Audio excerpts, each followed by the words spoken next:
نہ دیکھو دنیا کی طرف، دنیا رلا دیتی ہے، نہ راضی کرو بندوں کو، بندے تھکا دیتے ہیں، نہ پیچھے بھاگو ہر وقت دنیا داروں کے، یہ انسان کو کمزور کر دیتے ہیں۔ وہ تو کریم ہی بڑا ہے، 2 آنسو زمین پر بعد میں گرتے ہیں، بندے کے گناہ سارے پہلے معاف فرما دیتا ہے۔ یاد رکھنا، کسی شخص کی بلیک میلنگ کا کبھی شکار نہ ہونا، کبھی کسی کی میٹھی اور مسجع مکفہ باتوں کا شکار نہ ہونا۔ کوئی کیا کر سکتا ہے اگر اللہ مددگار ہو تو؟ جس کو رب کریم اٹھانا چاہے اسے کوئی گرا سکتا ہے؟ ہم یہ ڈرے ڈرے سہمے سہمے پریشان فیصلہ کرنے کی طاقت نہیں، مجھے چلنا چاہیے کہ نہیں، اٹھنا چاہیے کہ نہیں، کرنا چاہیے، اٹھ باندھ کمر کیوں ڈرتا ہے؟ پھر دیکھ خدا کیا کرتا ہے۔ حضرت عبداللہ ابن عباس فرماتے ہیں میرے نبی پاک علیہ السلام نے میری تربیت فرمائی کہ نوجوان دوست میری بات لکھ لیں، پریشان لوگ میری بات لکھ لیں، جن کے پاس قوت فیصلہ نہیں وہ اس بات کو لکھ لیں۔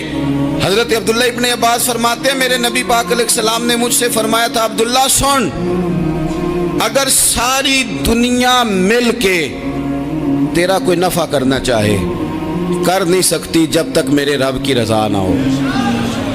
اور فرمایا ساری دنیا مل کے تیرا کچھ بگاڑنا چاہے تو عبداللہ بگاڑ نہیں سکتی جب تک رب کریم کی حکمت کا تقاضا نہ ہو۔ لوگوں سے ڈرنا، لوگوں کی طرف دیکھنا، ماحول دیکھ کے اپنے راہ کا تعین کرنا، ہر بندے کے خیالات کے مطابق ڈھلنے کی کوشش کرنا، فلانا نہ ناراض ہو جائے، فلانا نہ ناراض ہو جائے، وہ جس نے ہونا ہو جائے، بس رب رسول ناراض نہ ہو۔ اپنی زندگی میں اپنے مالک کو مولا جان کے، بل اللہ مولاکم، اللہ تمہارا مولا ہے، وہو خیر الناصرین، وہ بہترین مددگار ہے۔ توجہ جب بھی کریں رب کی جانب کریں، اپنے دل کا قبلہ درست رکھیں، سوچوں کے زاویے سیدھے رکھیں۔ میرے بھائی، مالک جب بندوبست کر دے نا، جب مالک بندوبست کر دے پھر ایسا بندوبست کرتا ہے کہ لوگوں کے پاس نا چارہ نہیں رہتا۔ حضرت مریم رضی اللہ تعالی عنہا پاک باز تھیں، مسجد میں رہی تھیں، پر مالک کی حکمت کے تقاضے بڑے عجیب ہے نا۔ پھر جناب مریم کو اللہ تعالیٰ نے بغیر شوہر کے اولاد عطا کر دی۔ یہ بات ہی ایسی تھی، وہ کسی نے کہا تھا کہ مخلوق تو فنکار ہے اس درجہ کے پل بھر میں سنگے در کعبہ سے بھی اصنام تراشے، تم کون ہو کیا چیز ہے داغ کبابی، لوگوں نے تو مریم پہ بھی الزام تراشے۔ تو لوگوں نے کہا کدھر سے لے آئی بچہ، تیرا باپ تو ایسا نہیں تھا، کہاں سے لے آئی؟ اللہ کرے میں آپ کو سمجھا سکوں، ذرا اپنے آپ کو وہاں کھڑا کریں کہ ایک پاک باز عورت، پاک باپ کی بیٹی، طیب ماں کی بیٹی، اور اللہ کے گھر میں پرورش پانے والی خاتون، ایک وہ وقت اور ایک یہ وقت کہ اس عورت کو کٹہرے میں کھڑا کر کے پوچھا جا رہا ہے کہ معاذ اللہ تیری گود میں بچہ جائز نہیں ہے، کہاں سے لائی ہے؟ اب خود سے صفائیاں بندہ کتنی کو دے، کتنی کو وضاحتیں کرے۔ اور میں نے تو اپنی زندگی میں دیکھا ہے زیادہ وضاحت دینے والے کو بھی لوگ جھوٹا سمجھنے لگ جاتے ہیں، زیادہ وضاحت دینے پر بھی لوگ کمزوری کا اظہار سمجھتے ہیں کہ کمزور پڑ گیا۔ آپ صلح کی کوشش کرتے ہیں، سامنے والا بزدل سمجھ لیتا ہے، زیادہ وضاحتیں بھی کمزور کر دیتی ہیں۔ اب حضرت مریم کو کٹہرے میں کھڑا کر کے کہا بچہ کس کا ہے؟ تو پھر خدا بندوبست جب کرے، اللہ جب مددگار ہو، تو پھر حضرت مریم کی گواہی درختوں سے نہیں دلوائی، اس نے پتوں سے نہیں دلوائی، پھر فرشتے نہیں بھیجے۔ حضرت مریم کہنے لگی مجھ سے نہ پوچھو، وہ جو پنگوڑے میں ہے اسی سے پوچھ لو، ان سے پوچھو نا، وہ کون ہے پوچھ لو، ان سے کر لو سوال۔ انہوں نے کہا پنگوڑے میں چند دنوں کا بچہ، یہ جواب دے گا؟ مددگار تھا رب، ان کی برات کا اعلان کرنا تھا مالک نے، اور جب مالک اعلان کر دے، جب مالک تیری صفائی دینا چاہے، جب مالک تجھے دنیا کے سامنے نکھارنا چاہے، تو پنگوڑے میں لیٹے حضرت عیسیٰ بول کے کہنے لگے انی عبداللہ آتانی الکتاب، فرمایا میں اللہ کا بندہ ہوں، رب نے مجھے کتاب عطا کر کے نبی بنا کے دنیا میں بھیجا ہے، میں اللہ کا بندہ ہوں، کتاب لے کے آیا ہوں، نبی بن کے آیا ہوں۔ پھر پنگوڑے سے اعلان ہو گیا، پھر بچہ بول پڑا۔ اور یہ ایک دفعہ نہیں بات ہوئی، یہ بنی اسرائیل میں ایک جریج نام کے شخص بھی تھے جو نماز پڑھ رہے تھے، بعض نے لکھا ہے نفل نماز تھی، اماں نے پکارا تو آئے نہیں، تو ماں کے منہ سے نکل گیا تو اتنی دیر تک مرے گا نہیں جب تک کسی بے حیا عورت کا منہ نہ دیکھ لے۔ تو وہ عبادت گزار تھے، لیکن لوگوں نے ان کی عبادت، ریاضت، پرہیزگاری کو نہیں دیکھا، بس ایک عورت کو بھیج کے الزام لگوا دیا۔ وہ عورت آیا جایا کرتی تھی، اب آ جاتی ہیں عورتیں، مسئلہ پوچھنے کی نیت سے بھی آ جاتی ہیں۔ ماحول میں کچھ جگہ ایسی بھی ہیں جہاں عورتیں دم کرانے کے بہانے آ جاتی ہیں۔ وہ خاتون آتی جاتی تھی اس خانقاہ پہ، آستانے پہ، یہ بخاری میں موجود ہے، پھر اس نے کہا میری گود میں جو بچہ ہے یہ انہی کا ہے۔ مجھے بتائیں کیسے بندہ وضاحت دے؟ حالات خراب ہو گئے، لوگ کٹیا جلانے لگے، ماحول اور طرح کا بن گیا۔ میرے نبی پاک علیہ الصلوۃ والسلام فرماتے ہیں پھر اس رب کے بندے نے کہا مالک تو کریم ہے، تیری مشیت کا تقاضا آیا جو میری ماں نے جملے بولے تھے، پر اب میں وضاحت دینے کے قابل نہیں رہا، اب تو ہی کرم کرے گا تو دروازہ کھلے گا۔ تو وہ چند دنوں کا بچہ پنگوڑے میں بول کے کہنے لگا میں اس درویش کا نہیں، میں تو فلانے چرواہے کا بچہ ہوں، وہ جو بکریاں چراتا ہے۔ رب کی مدد کو پکاریں، اپنے ساتھ اپنے مالک کی مدد کو شامل کریں، تھوڑے رزق پر بھی گزارا اچھا ہونے لگ جائے گا۔ سارے لوگ آپ کو گرانے کی تدبیریں کر رہے ہوں گے اور مالک آپ کو عزتیں عطا فرما دے گا، اس کی بارگاہ سے حکمت کا تقاضا اور ہو جائے گا۔ ہم نے ساری زندگی لوگوں کو راضی کرنے میں گزار دی، ساری زندگی بڑھاپا آ گیا بچوں کو پالتے، اور بچوں نے آخری عمر میں کہہ دیا ابا اگر کوئی ڈھب کا کام کر لیتے تو آج ہمارے دن بھی پھر نہ جاتے۔ ساری زندگی گزار دی بہن بھائیوں کو راضی کرنے میں، ساری زندگی گزار دی ذمہ داریاں اٹھانے میں، ان کو 99 دفعہ دیا، ایک دفعہ نہیں دیا تو انہوں نے کہہ دیا تو نے تو کبھی دیا ہی نہیں، تو تھا ہی نہیں۔ ساری زندگی محلے داروں، علاقے والوں کو راضی کرنے میں گزار دی۔ اور میں نے ایسے لوگ بھی دیکھے دین کے لیے وقت گزارا، لیکن جب بڑھاپے میں دانت کام نہ کرتے تھے تو وقت کے مفتیوں کو بھی مسجدوں کی کمیٹیوں نے کہہ دیا اب آپ کی سمجھ نہیں آتی، ہم نے خطیب کو یور رکھنا ہے۔ میں کہتا ہوں کہ جتنے درد سے آپ امیر کو اپنی کہانی سناتے ہیں نا، اور جس طرح آپ کے آنسو بات کرنے سے پہلے گر جاتے ہیں کہ غریب ہیں، بچیاں ہیں، کاروبار نہیں، او میرے سنگیو، اس سے آدھے آنسو اپنے رب کی بارگاہ میں بکھیرو، اس کے حضور عرض گزار ہو جاؤ، اس سے طلب کرو۔ ایک وقت انسان پر زندگی میں ایسا آتا ہے کہ اسے یوں محسوس ہوتا ہے کہ میرا سایہ بھی ذرا سا پیچھے ہٹ گیا ہے، اسے یوں لگتا ہے کہ میں کسی سہارے پہ ہاتھ ڈالتا ہوں تو وہ بھاگ جاتا ہے مجھ سے، لیکن مالک کی بارگاہ ایسی عظیم بارگاہ ہے، رب رسول کے آستانے اتنے بڑے ہیں کہ آپ جب وہاں کشکولے طلب دراز کرتے ہیں تو جھولی پھیلانے میں دیر لگتی ہے، ان کو بھرنے میں تو کوئی دیر نہیں لگتی۔ ہم نے اپنا سوچ کا قبلہ ہی دنیا کو بنا لیا ہے۔ یہ جو اللہ والوں کی مدد ہے یہ تو عین اللہ ہی کی مدد ہے، لیکن یہ جو سیٹھوں کی طرف توجہ کرنا، نوابوں کی طرف توجہ کرنا، دنیا داروں کی طرف توجہ کرنا اور اپنا مزاج اس طرح کا بنا لینا، یارو گردن کو جھکا دیتا ہے خیرات کا پتھر، جہاں میں مانگنے والوں کے سر کبھی اونچے نہیں ہوتے۔ اور اقبال کہتے ہیں غیرت ہے بڑی چیز جہانے تگ و دو میں، پہناتی ہے یہ فقر کو تاج سردارا۔ میں عرض کروں گا کہ اپنی آپ جب توجہ کا قبلہ اللہ رسول کو بنائیں گے تو رب فرماتا ہے وَيَرْزُقْهُ مِنْ حَيْثُ لَا يَحْتَسِبُ، میں نہ تجھے وہاں سے رزق دوں گا جہاں سے کبھی تیرا گمان بھی نہیں کیا ہوگا، یہاں سے بھی مل سکتا ہے، تو نے سوچا بھی نہیں ہوگا۔ بخاری شریف میں حدیث ہے، حضرت جابر ابن عبداللہ فرماتے ہیں نبی پاک صلی اللہ علیہ وسلم نے نا 300 لوگوں کا ایک لشکر روانہ کیا کسی مہم کے لیے، کسی جہاد کے لیے۔ حضرت ابو عبیدہ بن جراح رضی اللہ تعالیٰ عنہ امیر لشکر تھے۔ فرماتے ہیں غربت اتنی زیادہ تھی، بھوک اتنی زیادہ تھی کہ ایک ایک کھجور دن میں ایک وقت کھانے کو ملتی تھی، اور کچھ دن ایسے آئے کہ اب کھجور بھی نہیں مل رہی۔ فرماتے اتنی زیادہ بھوک لگی مجاہدین کو 300 بندہ پتے کھا کے گزارا ہونے لگے۔ یہ بخاری میں موجود ہے۔